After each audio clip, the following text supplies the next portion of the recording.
Tyler, I guess we're just stupid. The Lakers, in 5, lose to the Timberwolves. Did anyone see this coming outside of Minnesota fans? Probably people who are smarter than us. But at the same time, if you're the Lakers, how do you let this happen? I mean, honest to God, let's just get this out of the way. Minnesota's a great team. Minnesota's a fun team. Minnesota has Anthony Edwards. He is going to be one of the guys, if he's not already, in your opinion. He's going to be one of the guys, we're going to have that face of the league discussion again that's already started. But just look at the one stat you need to see here. This is a Minnesota team that shoots 14% from 3 in Game 5. We're only talking about Game 5 right now. Just put this game in a vacuum. Take away the 3-1 deficit and take away all that. This is a game where you feel you are the better team. What do we know about the Lakers? We know that they have Luka Doncic. We know that they have LeBron James. We also know that Jackson Hayes is basically unplayable at this point. How do you look at this lineup and you see out here, 23 for Rui Hachimura? That's a great sign. That is an amazing sign for the Lakers if that's happening. What is Austin Reeves doing? 12 points, 2 for 10 from deep. Luka's only got 28, and people are criticizing his defense, and rightfully so. The man's playing out there injured, but at the same time, if you're going to be out there, if you're going to be a competitor, you can't be a traffic cone at times. I completely get that. That's valid. LeBron, 22 points, 7 rebounds, 6 assists, 9 for 21. Not a great three-point shooting night for him either. That's not what you really expect out of LeBron, though. Anthony Edwards is 0 for 11 from deep, cannot buy a bucket, 5 for 19, but has 15, 11, and 8. The story of the night, and what's going to be the story of, the Lakers this year, really, when we go back and talk about this, a 27 and 24 night for Rudy Gobert. I did not know Rudy Gobert was humanly allowed to do that in a playoff game. I don't think anyone knew that he was allowed to do that. Rudy Gobert is not a guy that does that. He had Shaquille O'Neal sitting there kind of coughing up saying, can't believe this, but Rudy Gobert's dominating. And he was going crazy. He was. It was just, this is one of those. Julius Randle plays great. Shout out to Julius Randle, 23 points on the day. Jaden McDaniels, who'd been doing great all series, only had 8, but that's okay, because you know what he's going to bring? Good defense. Mike Conley had big moments in this game. Naz Reid only had 3 points. That's okay, because Naz Reid's been playing great this series. Dante DiVincenzo, 2 for 12 from deep. Nickeil Alexander-Walker, 40 misses for the Timberwolves, which, if I remember correctly, is the most misses in a playoff game ever. Minnesota just kept firing and firing and firing, and they could not hit just about anything. And the Lakers could not be bothered to care, it looked like at times in this game. This is a Lakers team that, had all this momentum and all this hype to them, and they just flat out, I don't want to say quit, but they just flat out got beat up and down the floor 4 of these 5 games. It's unbelievable. Not that Minnesota were to win the series, but that they were to win it this quickly and this dominantly. And unless you're a Minnesota fan, I don't think anyone really expected that. I think the betting markets reflect that. The Lakers were the most bet team to get to the finals.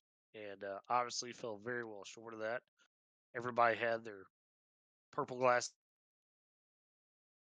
Nope, we lost it for a moment. Now you're back. Glasses on, whatever you want to call it. There we go. Saying everybody had their LeBron stand glasses on, their purple glasses, whatever you want to call it. Everybody was drinking the Kool-Aid that was the Lakers. And they kind of gave us that tease, where, okay, you get Luka, all of a sudden this team starts to play a little bit better. Yeah, they still had some issues, but Luka was exciting, so we felt like, you just kind of ignore that a little bit. Well, it turns out you can't.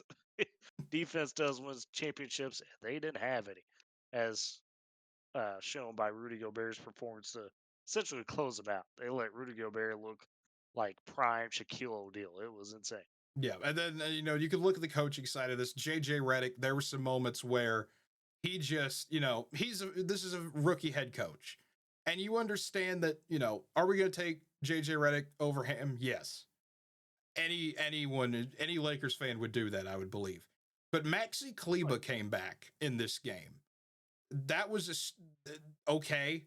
I don't know why he's here, but okay. And you draw up a play for him. And I was telling a friend this. Maxi Kleba is either going to go 6 for 8 from 3 or 0 for 1. That is what he's been in his entire career offensively. And what did he do? 0 for 1. They had a play designed for Maxi Kleba in the fourth quarter of a tight game. Why? Yeah. Why are you doing this to a guy who literally no one expected to even be back to in that game? Like, literally felt like he was getting rushed back to be in this game. The Lakers bench had a amazing performance. They went a combined 0 for 4. That's very cool. I enjoy that a lot if you're a Lakers fan.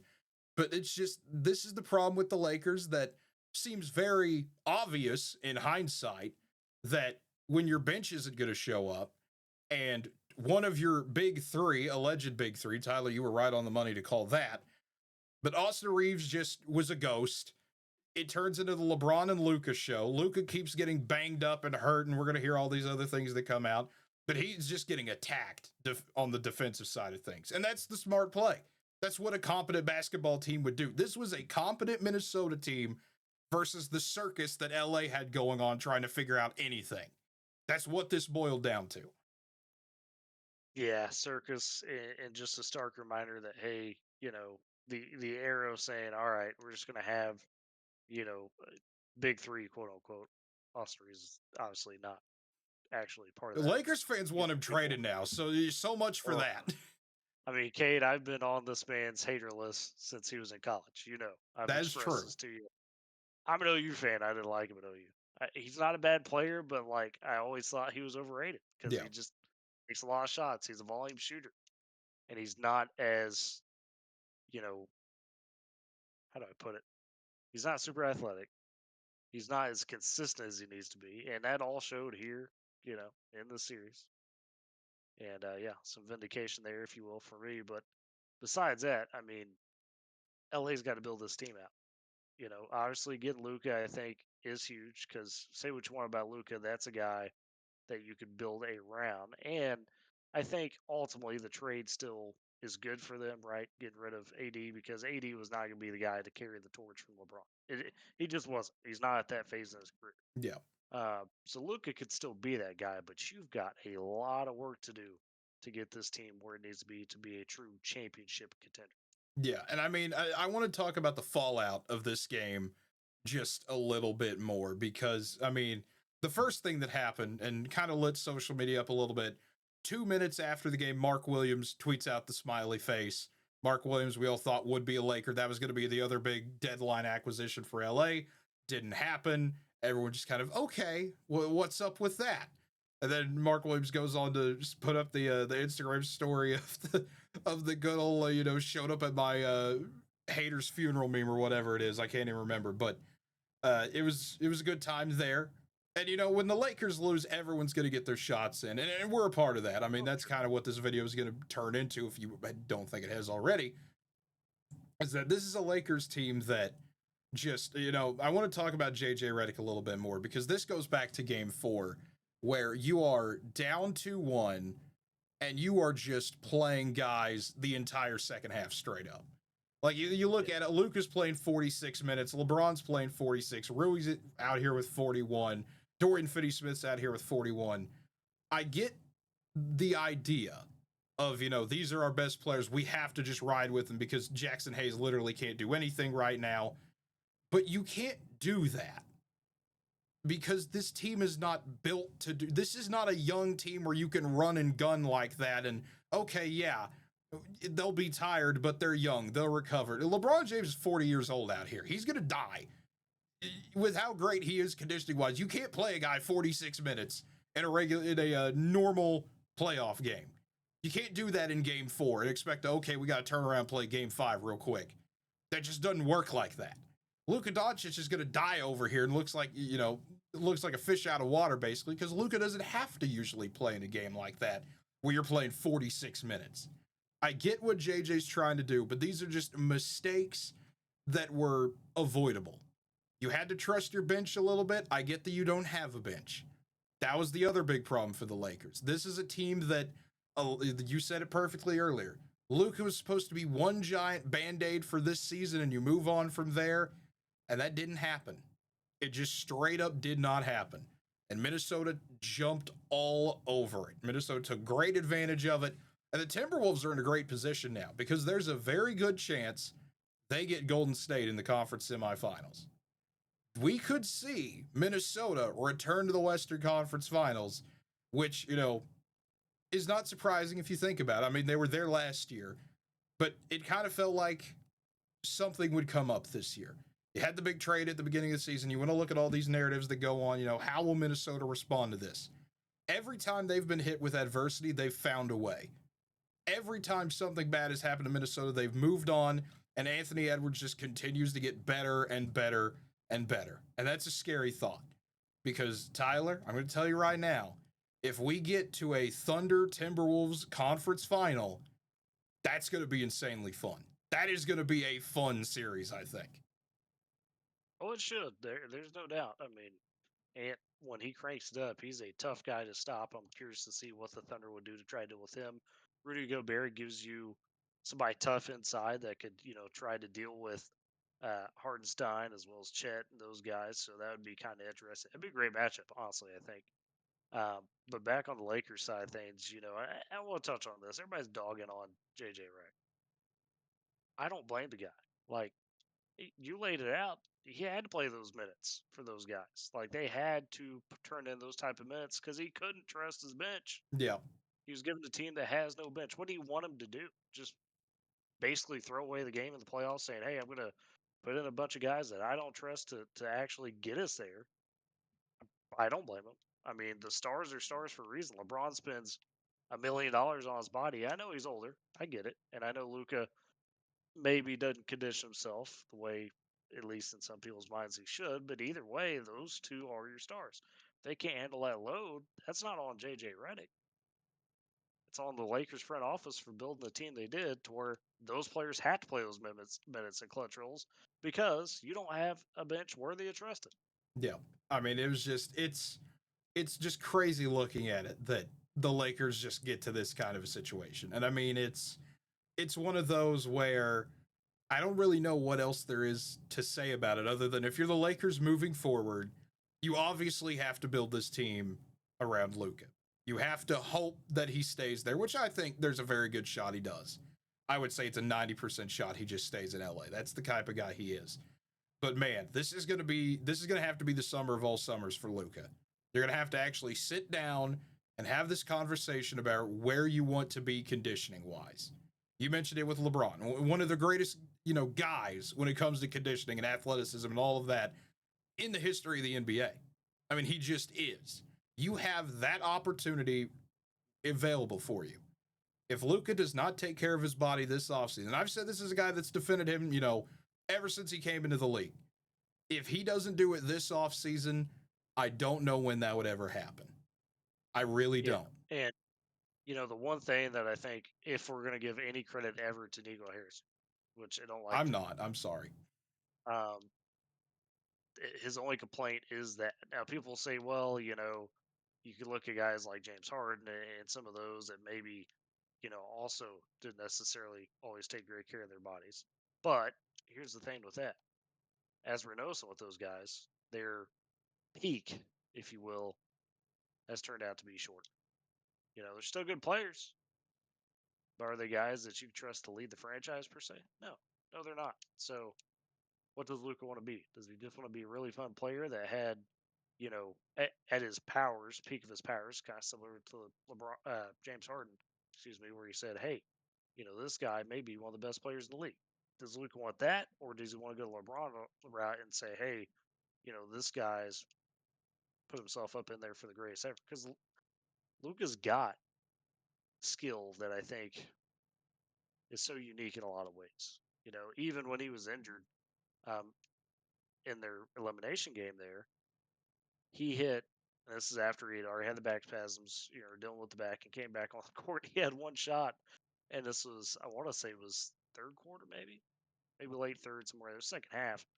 But even when he wasn't 100%, he hit just a crazy little turnaround, Dirk gets fade, that high arced and all that. And it's just like this guy, when he's on it, I don't know if there's anybody better.